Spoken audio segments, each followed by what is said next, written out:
Hi everyone, Craig from Flying Wheels in Danville, New Hampshire. Today I'm in a 2012 Ford Fiesta and you'll see that wrench right there. That is on for your oil change. You are due for an oil change. So if you do your at-home oil changes yourself, you need to clear that yourself.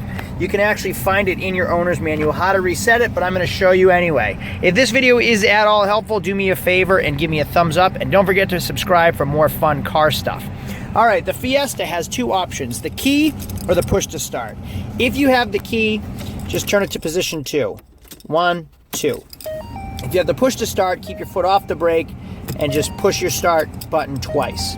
Okay, now that we have turned it to position 2, we are going to hold the pedal and the brake for 30 seconds. One thing that I did notice is I had to depress the brake and accelerator as soon as I saw those lights turn on the dash. Once they were off and I pushed everything, it didn't work.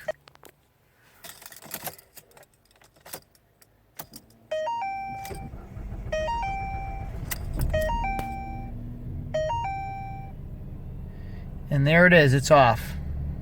Hey, if this video was at all helpful, do me a favor, give me a thumbs up, and don't forget to subscribe for a ton more fun car videos. See you later.